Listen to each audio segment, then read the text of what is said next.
Une fois que ceci est fait, avec une équipe de personnes qui peuvent provenir de la société civile, des partis politiques, mais après, nous avons choisi une équipe qui va diriger cette transition et que les pouvoirs seraient rééquilibrés et que certaines urgences nationales seront abordées, telles que la question de la Casamance, qui nous semble importante, où il y a une possibilité d'avoir un consensus national sur l'urgence de la résolution de cette question. Une fois que toutes ces questions sont réglées, au bout de 3 ans, 5 ans, c'est là où il faut ouvrir l'espace politique maintenant pour appeler les formations politiques qui aspirent à diriger le pays, à proposer le projet de société personnel, enfin de leur parti, pour pouvoir demander le citoyen sénégalais. En respectant, à ce moment-là, la refondation sera déjà faite, les mécanismes de verrouillage et de séparation des différents pouvoirs, tout ça sera déjà bien en place au bout de ces 3 ans. C'est à partir de maintenant, tous les partis sont libres d'aller proposer leur projet de société, comment ils peuvent faire aller, mais on va s'assurer qu'en ce moment-là, vraiment, les conditions de la refondation, les bases seront définies, et les bases vont être définies de façon consensuelle. Il est possible de les mettre en œuvre au bout de 3 ans, maximum 5 ans. Et on a aussi proposé à ce que les gens qui dirigent, pour que ce soit une honnêteté, une sincérité dans la mise en application de ces conclusions, c'est que les personnes qui vont diriger cette période de transition exceptionnelle, parce que c'est une situation exceptionnelle qui fait que nous, on propose cette transition. Parce que normalement, ça devrait pas se poser dans une régime démocratique. Mais une fois que les personnes qui seraient censées appliquer ces conclusions devraient s'écarter, et ça leur permettrait vraiment d'aller à fond dans la mise en place de tout ce qui a été retenu au niveau des propres conclusions des assises nationales. Et à partir de là, maintenant, le débat est ouvert, et puis la compétition est ouverte sur des parts égalitaires entre toutes les parties qui aspirent à proposer un projet social au Sénégal. Juste une autre précision par rapport à ce qu'a dit Ahmed, c'est qu'il y a un consensus au niveau du CDP de Toronto, mais encore au niveau de Montréal, le débat est encore ouvert pour ce qui est de la transition. Nous ne sommes pas entendus encore pour la transition politique qui va se faire après 2012. Donc nous sommes toujours en débat, nous voulons rassembler le maximum de personnes aujourd'hui pour la remise des conclusions des actes, et après ça, nous allons entrer dans le débat de façon plus approfondie pour cette question de transition. Ça concerne le CDP de Montréal. Merci. On va procéder aux questions. Par contre, on a un problème de micro, comme vous le constatez. Est-ce que ça vous poserait un problème de parler sans micro, de vous déplacer ici? Voilà. Donc, je pense avoir choqué quelques personnes. Je me dois de donner le nom. Monsieur Mamadou Touré. Voilà. Bonjour. Merci à membres du panel, merci à l'honorable Madame Touré, à ceux qui ont travaillé d'arrache-pied pour mettre en place cette réunion. Moi, mes questions vont s'attaquer premièrement sur les engagements des partis prenants par rapport aux assises. Est-ce que les partis qui faisaient partie des assises, est-ce qu'ils s'engagent? Est-ce que j'ai compris par rapport à la lecture que vous avez faite? Le PNO peut s'engager. Est-ce que le PNO va s'engager à mettre en pratique les conclusions des assises? Et si c'est le cas, comment? Parce que s'ils vont en ordre dispersé aux élections, est-ce que le parti qui va être élu, s'il l'est, va considérer son élection comme l'élection du PNO ou bien l'élection de son propre parti? Deuxième point, la vision des assises nationales par rapport à la relance de l'économie sénégalaise. Excusez-moi, peut-être que vous l'avez déjà souligné, c'est dans le document, je n'ai pas encore vu.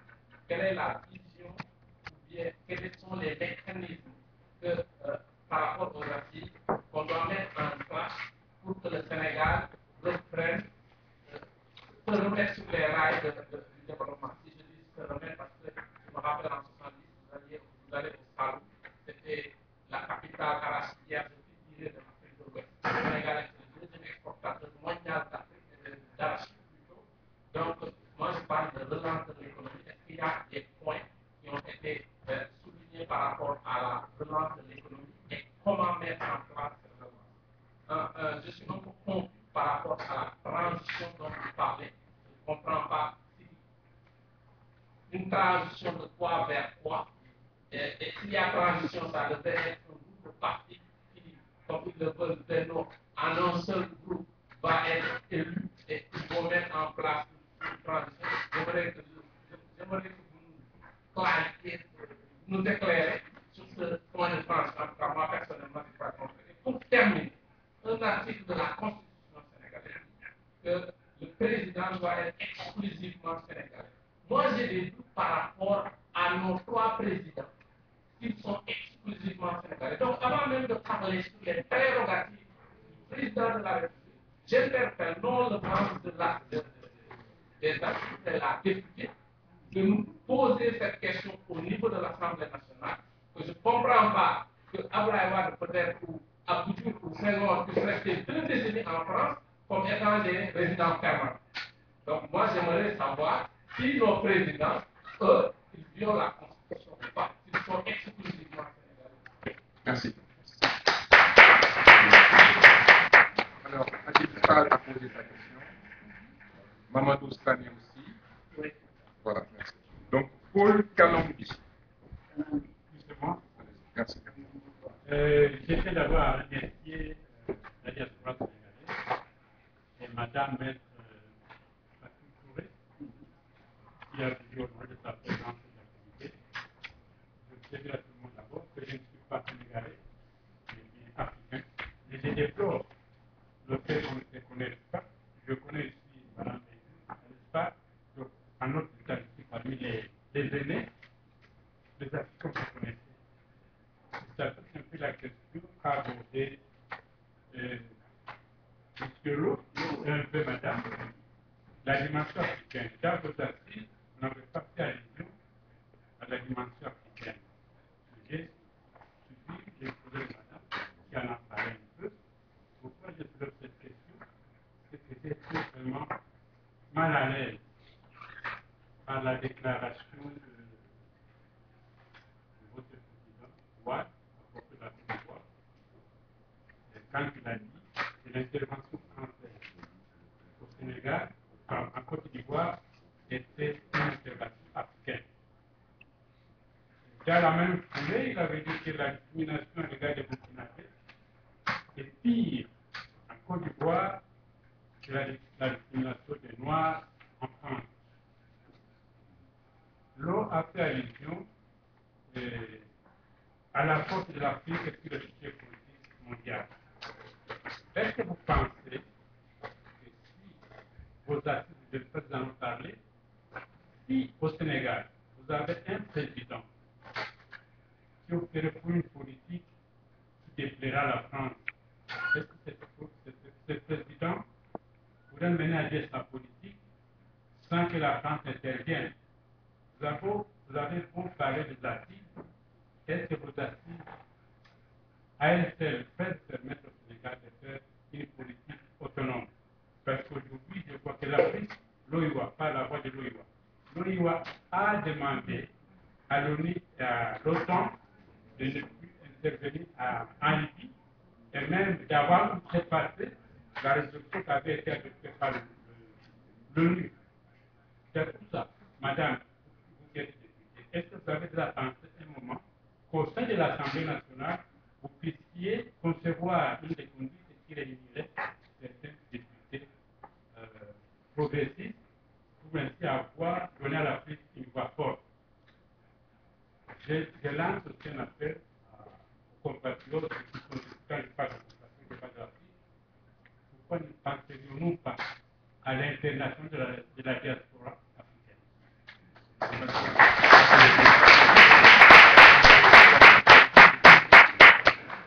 Le jour même où l'unité africaine a demandé à l'OTAN et à l'ONU de ne plus intervenir en Libye, l'OTAN a frappé et tué l'office de Kadhafi et ses prisons. Merci. Seydou Nourou.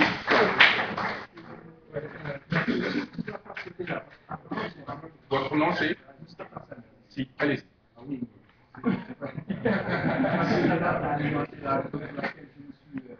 En fait, moi, mon intervention voudrait porter sur la réforme institutionnelle. La proposition faite par les assises est très intéressante. Recentrer le pouvoir sur l'Assemblée nationale, parce que quand au fond, la démocratie, c'est la démocratie du peuple. Et le peuple, au travers de l'Assemblée nationale, elle va se manifester réellement. On l'a vu, si elle n'a pas le pouvoir au niveau de l'Assemblée nationale, et les dérives qu'on voit par le présidentialisme, on l'a vu en Côte d'Ivoire, on l'a vu partout. Mais le problème, donc, le rôle de l'Assemblée nationale est clair. C'est elle qui définit son pouvoir, du moins sa politique, c'est elle qui l'exécute, et on évalue. Ça marche ou ça ne marche pas, et le peuple renouvelle ou ne renouvelle pas. C'est clair à ce niveau-là. Ce qui n'est pas clair par contre, c'est le rôle du président de la République. Et sur ce plan-là, c'est assez ambigu. À mon niveau, à mon sens, le président de la République, c'est un arbitre. Les acteurs, ils jouent le rôle, et lui, il a les moyens, militaires, il a les moyens aussi de la justice, et il faut pouvoir juger. Donc, il faut que ça soit clair, et il est aussi, comment dirais-je, le président de la République et l'émanation de ces forces vives qui ont conçu ces assises nationales-là. Donc, moi, je dirais bien, comment dirais-je, le président de la République, il ne faut pas s'en cacher. On a eu des régimes présidentiels forts, mais il faudrait avoir un président de la République qui soit élu par ce collège de ces forces vives qui ont eu à concevoir donc une élection qui ne soit pas, comme on le voit, au suffrage universel direct, mais indirect par ces forces vives. Et son rôle, le rôle du président de la République, est bien c'est de veiller à ce que ces assises-là, cette charte-là, soient respectées au travers de l'armée, dont il a le contrôle, au travers de la justice, parce que c'est lui qui nomme les magistrats, c'est lui qui organise les élections. Donc à ce niveau-là, c'est clair. Les rôles sont définis. Il n'y a pas d'amalgame.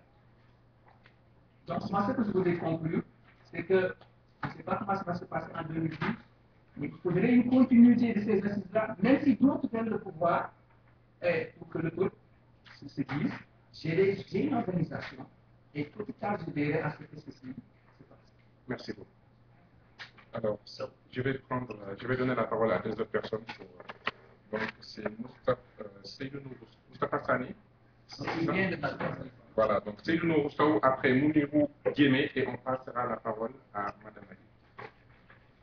Merci, Président.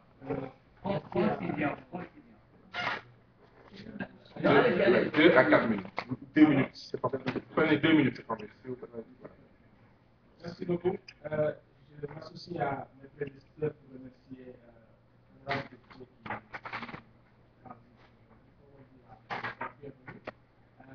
qui je remercie aussi les personnes qui ont organisé cette rencontre. Mais moi, j'avais envoyé ici une question très générale, en disant que en quoi ces assises nationales du Sénégal sont différentes des grandes conférences nationales qu'on a connues dans les années 90. J'ai eu la chance à l'époque de séjourner pendant 2 ans avec Zaïre, et j'avais vu effectivement des conférences nationales un peu partout à l'époque en Afrique. J'aimerais savoir quelle est la particularité par rapport à ça. La deuxième interrogation que je me posais aussi, j'ai entendu parler de gouvernance participative. Je sais que le contexte national, effectivement, explique beaucoup les raisons de ces assises. Quand on voit un président qui a beaucoup de pouvoir en ses mains, mais la population a comme l'impression qu'elle est laissée de côté comme l'impression qu'on est en train de naviguer à deux niveaux de vitesse différentes. Je veux dire des intellectuels qui réfléchissent très bien, mais de l'autre côté, une population qui est vraiment dans des situations de pauvreté, de réalité quotidienne très difficile. Est-ce qu'on arrive à avoir une